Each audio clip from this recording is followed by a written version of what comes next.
जय श्री कृष्ण, जय माताजी, हर हर महादेव। परी किचन व्लॉग्स में आपનું हार्दिक स्वागत है।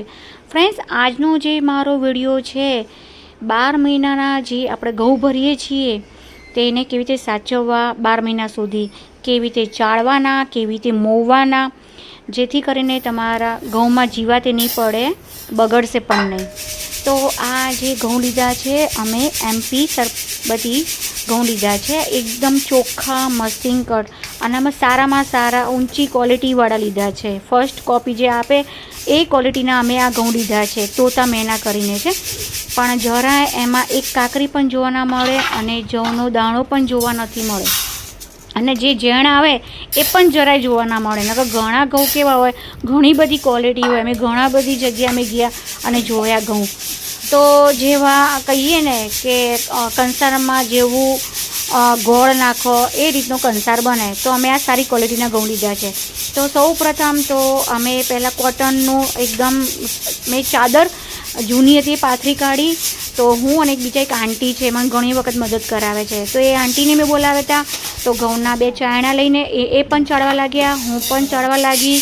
તો ચાળીએ એટલે આપણે જે થોડી ઘણી જે ડસ્ટ હોય એ કદાચ જવનો દાણો કદાચ આવી ગયો હોય તો આપણે કાઢી શકીએ, તો એકવાર જોઈ લેવું સારું, હાથ ફેરો કરી લેવો સારો।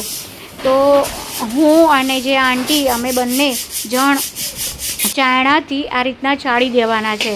તો બધા અમે આવી રીતે ચાયણો ફેરવીને બધા અમે ટોકર લીધા છે, ટોકરમાં કાઢી દેવા છે। જે આપણે ઘણા અમુક આ ખેતરના ઘઉં આવતા હોય તો ઘણું બધું કાકરી હોય, જવ હોય, ઝીણા ઘઉં હોય, પણ આ ઘઉં એકદમ ચોખ્ખા છે એટલે ખાલી ચાળવાના છે। તો તમે જોઈ શકો છો આ રીતના ચાળીને બધા મેં ટોકરમાં ભરી દીધા છે।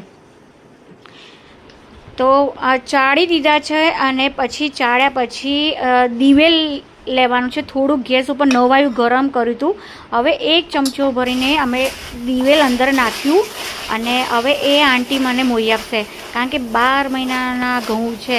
મારો હાથ તો આમે સાદો પડે, પણ આમાં તો જેવો મજબૂત હાથ હોય, સરસ રીતે મોરતા આવડતું હોય એ લોકોને જ હું કહું। તો આંટીએ મેં કીધું મોઈ આપો, એટલે એમને સરસ મોઈ આપ્યા, એટલે બગડે પણ નહીં।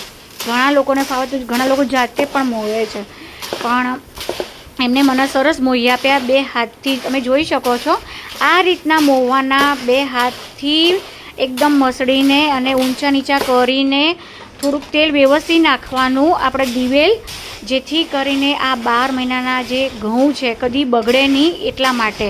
તો તમે જોઈ શકો છો વિડીયોમાં, તો આપણા ઘઉં બધા